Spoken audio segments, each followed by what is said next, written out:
ಸಾರಿ ಬೂ, ತುಂಬಾ ದಿನ ಆಯ್ತು. ಮನೇಲಿ ಫಂಕ್ಷನ್, ಅದಕ್ಕೆ ಫೋನ್ ಮಾಡೋಕ್ಕಾಗ್ಲಿಲ್ಲ.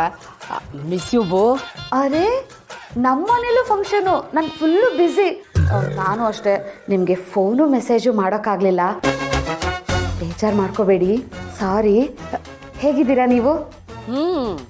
ಹೀಗೆ ನಿಮ್ಮ ನೆನಪಲ್ಲಿ ಯಾವುದೋ ಯೋಚನೆಯಲ್ಲಿ ಚೆನ್ನಾಗಿದ್ದೀನಿ. ಹಾಂ, ನನ್ನ ನೆನಪೋಕೆ, ಯೋಚನೆ ಏನು? ಕೆಲವು ಸರಿ ಕೆಲವ್ರನ್ನ ನಾವು ಬೇರೆ ಥರನೇ ಅನ್ಕೊಂಡ್ಬಿಟ್ಟಿರ್ತೀವಿ. ನಿಜವಾಗ್ಲೂ ನೋಡಿದ್ರೆ ಅವ್ರು ಹಾಗೆ ಇರೋದೇ ಇಲ್ಲ, ಬೇರೆ ಥರ ಇರ್ತಾರೆ. ನಾವೇ ತುಂಬ ತಪ್ಪು ತಿಳ್ಕೊಂಡ್ಬಿಟ್ಟಿರ್ತೀವಿ. ಕರೆಕ್ಟು, ನನಗೂ ಹಾಗೆ ಅನ್ಸುತ್ತೆ.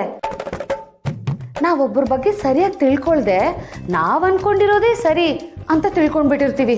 ಅಲ್ವಾ ನಾವಿಬ್ರು ಒಂದೇ ತರ ಯೋಚನೆ ಮಾಡ್ತಾ ಇದೀವಿ. So sweet yeah. ಹೌದು ಗೌ, ನಿಮ್ಗೆ ಯಾಕೆ ಹಾಗನ್ನಿಸ್ತು? ಒಬ್ಬರ ಬಗ್ಗೆ ನಾನು ತುಂಬಾ ತಪ್ಪಾಗಿ ತಿಳ್ಕೊಂಡ್ಬಿಟ್ಟಿದ್ದೆ. ಅದೇ ನಾನು ಹೇಳಿದ್ನಲ್ಲ, ಒಬ್ರು ನೋಡಿದ್ರೆ ನನ್ನ ಮೈಯೆಲ್ಲ ಉರಿಯುತ್ತೆ ಅಂತ. ಪಾಪ ಅವ್ರು ನೋಡಕ್ ಮಾತ್ರ ಹಾಗೆ, ಮನ್ಸು ಮಗು ತರ.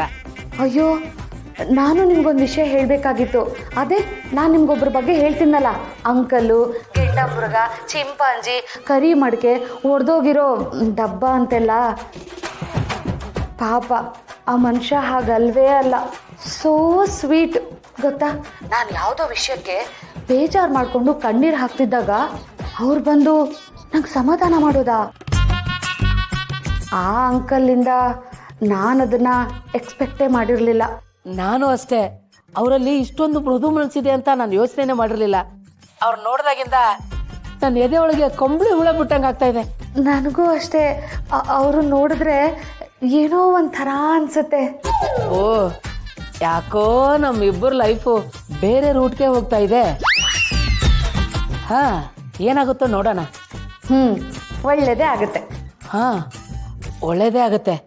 All the best. ನಿಮಗೂ ಅಷ್ಟೇ. Same to you. Same to you. Thank you.